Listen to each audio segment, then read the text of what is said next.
Dear students, today we will study about lesson 10 tenses from your English grammar book. प्यारे विद्यार्थियों, आज हम आपकी इंग्लिश ग्रामर बुक से इंग्लिश ग्रामर किताब से लेसन 10 पढ़ेंगे जिसका नाम है tenses. You all know about the tenses. आप सभी टेंसेस के बारे में जानते हैं. आप प्रीवियस क्लासेस में टेंस पढ़ चुके हैं. So we start our lesson. अब हम अपना लेसन शुरू करते हैं. You all know tense has 3 kinds. आप सभी जानते हैं कि टेंस के 3 प्रकार होते हैं. Present tense, past tense and future tense. And each tense has 3 forms. और हर एक टेंस की 3 फॉर्म्स होती है.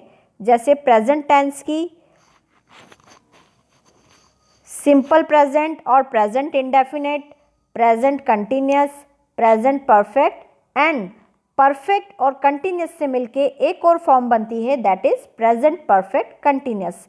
मेनली 3 फॉर्म्स होती है टेंसेस की, हर एक टेंस की. So first of all I explain you simple present tense. तो सबसे पहले मैं आपको सिंपल प्रेजेंट टेंस समझाती हूँ.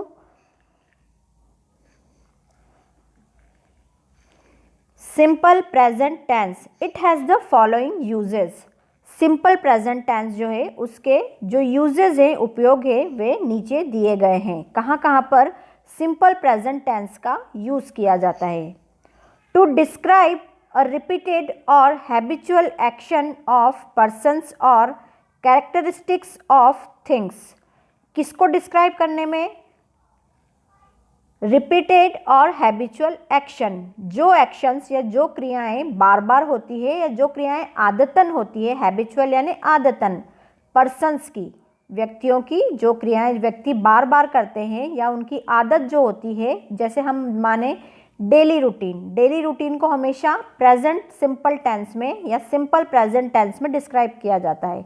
और कैरेक्टरिस्टिक्स ऑफ थिंग्स, किसी वस्तु का विशेषता या गुण बताने में भी सिंपल प्रेजेंट टेंस का यूज़ किया जाता है. For example, I go to school every day. मैं प्रतिदिन स्कूल जाता हूँ या जाती हूँ. ये क्या है? हैबिचुअल एक्शन है. रिपीटेड या हैबिचुअल एक्शन है, रोज़ होने वाली क्रिया है. This computer works very well. यह कंप्यूटर बहुत अच्छे से काम करता है. ये क्या है? उस कंप्यूटर की कैरेक्टरिस्टिक है, उसका गुण है. And third example is do you like maths. क्या तुम गणित को पसंद करते हो या क्या तुम्हें गणित पसंद है. इस तरह के सेंटेंसेस भी सिंपल प्रेजेंट टेंस में लिखे जाते हैं. नेक्स्ट जो यूज़ है, to state general truths. General truths यानी जो सामान्य सत्य होते हैं उन्हें भी स्टेट करने के लिए, उन्हें भी बताने के लिए, व्यक्त करने के लिए सिंपल प्रेजेंट टेंस का यूज़ किया जाता है. For example, the earth moves round the sun. पृथ्वी सूर्य के चारों ओर चक्कर लगाती है. ये क्या है? एक जनरल ट्रूथ है, सत्य है ये. Water freezes at 0 degree Celsius. पानी 0 डिग्री सेल्सियस पर जम जाता है. His name is Rohan. उसका नाम रोहन है. ये हैं कुछ जनरल ट्रूथ्स जो कि सत्य है, तो इन्हें भी प्रेजेंट सिंपल प्रेजेंट टेंस में यूज़ किया जाता है. नेक्स्ट जो यूज़ है, कहाँ कहाँ यूज़ और कहाँ यूज़ होता है सिंपल प्रेजेंट टेंस का, to state a future action already planned. पहले से जो फ्यूचर की क्रियाएं जो पहले से प्लान की गई हो, पहले से नियोजित हो, ऐसी फ्यूचर की एक्शन को भी स्टेट करने में, व्यक्त करने में सिंपल प्रेजेंट टेंस का यूज़ किया जाता है. For example, our school opens in July. हमारे स्कूल जुलाई में खुलते हैं. ये क्या है? प्री प्लान्ड है, यानी फ्यूचर में होने वाली एक्शन है लेकिन पहले से ही प्लान्ड है. Tomorrow he goes to Agra. Next example, कल वह आगरा जाता है. ये भी प्री प्लान्ड है. And next example is when does the train arrive. Train कब पहुंचती है। इस तरह के ये जो सेंटेंसेस है जो ऑलरेडी प्लान्ड होते हैं, पहले से ही नियोजित होते हैं, उनके लिए भी सिंपल प्रेजेंट टेंस का यूज़ किया जाता है। और next tense is the present continuous tense. हमारा अगला जो टेंस है, जो फॉर्म है प्रेजेंट टेंस की, वो है present continuous tense. It has the following uses. इसके यूजेस नीचे दिए गए हैं। To describe an action actually happening or continuing at the time of speaking। ऐसी एक्शन को डिस्क्राइब करने में जो वास्तव में हो रही है और टाइम ऑफ स्पीकिंग यानी बोलते समय पर भी निरंतर चल रही है, यानी उस समय भी हो रही है जब उस एक्शन को बोला जा रहा है। For example, now I am watching TV. अब मैं टीवी देख रहा हूँ। The thief is running away, catch him. चोर दूर भाग रहा है, उसे पकड़ो। यानी ये जो एक्शन है ये कंटिन्यूटी में हो रही है, कंटिन्यू है। And next example is don't disturb me, I am studying for tomorrow's test. मुझे परेशान मत करो, मैं टुमारो यानी आने वाला कल, मैं कल के टेस्ट की या कल की परीक्षा के लिए तैयारी कर रहा हूँ या पढ़ रहा हूँ या पढ़ रही हूँ। तो इस तरह के जो एक्शंस होती है जो एक्चुअली हो रही है और अभी भी चल रही है, जब बोलते समय भी वो एक्शन कंटिन्यू हो रही है, तो ऐसी एक्शंस के लिए प्रेजेंट कंटिन्यूस टेंस का यूज़ किया जाता है। इसके अलावा प्रेजेंट कंटिन्यूस टेंस को कहाँ यूज़ करते हैं समझते हैं हम आगे। To indicate an action about to happen in future. ऐसी एक्शंस को इंडिकेट करने के लिए, संकेत करने के लिए जो कि फ्यूचर में होगी। For example, please wait, I am coming. कृपया इंतज़ार करिए या कृपया इंतज़ार करो, मैं आ रही हूँ या मैं आ रहा हूँ। यानी ये जो एक्शन है ये फ्यूचर में होगी, वो अब आएगा या आएगी। My friend is arriving tonight. Tonight का मतलब होता है आज रात। मेरा दोस्त आज रात पहुंच रहा है, यानी जो एक्शन है वो फ्यूचर में होने वाली है। तो ऐसी एक्शंस को इंडिकेट करने में भी प्रेजेंट कंटिन्यूस टेंस का यूज़ किया जाता है। Next tense is present perfect tense. It has the following uses. इसके जो यूज हैं वो अब नीचे बताए गए हैं।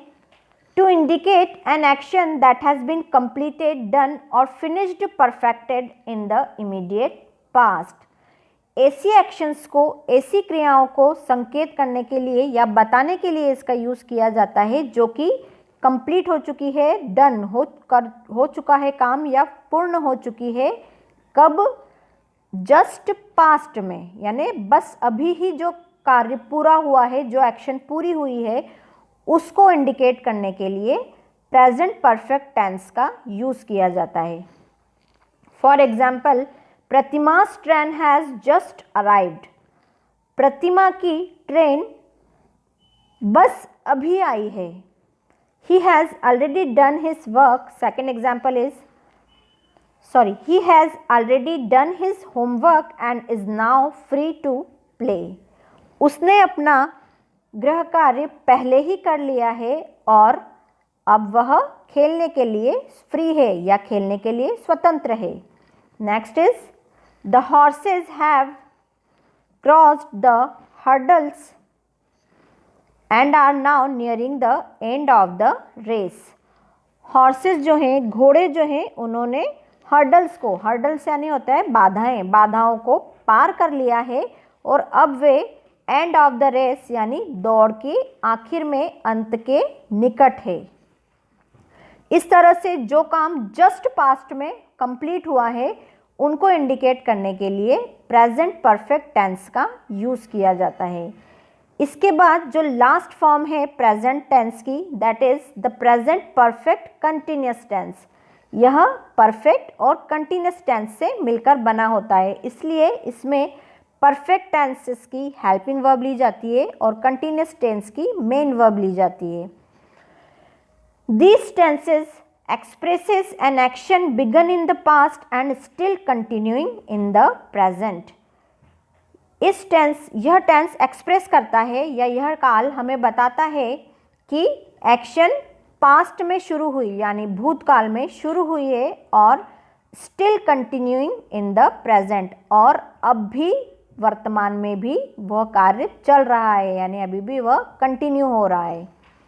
फॉर इंस्टेंस, इंस्टेंस यानी होता है एग्जाम्पल या उदाहरण। उदाहरण के लिए द सेंटेंस, एक सेंटेंस दिया गया है आपको, he has been reading this book since 10 o'clock। वह यह किताब 10 बजे से पढ़ रहा है। इसका मतलब होगा means that he started reading the book at 10 o'clock and is still reading at the time of speaking. इसका मतलब हुआ कि वह 10 बजे से किताब पढ़ रहा है और अब भी स्पीकिंग टाइम यानी जब बोलने का समय है जब भी वह किताब ही पढ़ रहा है यानी वह कंटिन्यू अपना काम कर रहा है। Some more examples of present perfect continuous. Mukesh has been teaching the students for half an hour. Mukesh विद्यार्थियों को हाफ एन आवर यानी आधे घंटे से पढ़ा रहा है।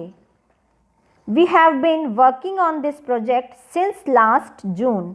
हम इस प्रोजेक्ट पर या हम इस परियोजना पर, प्रोजेक्ट यानी होता है परियोजना, हम इस प्रोजेक्ट पर लास्ट जून पिछली जून से काम कर रहे हैं। मतलब पास्ट में काम हो गया और वो अभी भी प्रेजेंट में चल रहा है, मतलब अभी भी काम कर रहे हैं उसी प्रोजेक्ट पर। And last sentence is they have been quarreling over trifles for 5 minutes। वे छोटी सी बात पर 5 मिनट से लड़ रहे हैं। तो 5 मिनट से लड़ रहे हैं यानी कि उन्होंने पास्ट में काम करना शुरू किया था, भूतकाल में काम करना शुरू हुआ है और वो अब भी चल रहा है निरंतर, प्रेजेंट में भी वह कंटिन्यू है। इस तरह के जो सेंटेंसेस होते हैं उन्हें एक्सप्रेस करने में या उन्हें इंडिकेट करने के लिए प्रेजेंट परफेक्ट कंटिन्यूअस टेंस का यूज़ किया जाता है। I hope you will have understood this forms of present tense. Thank you so much.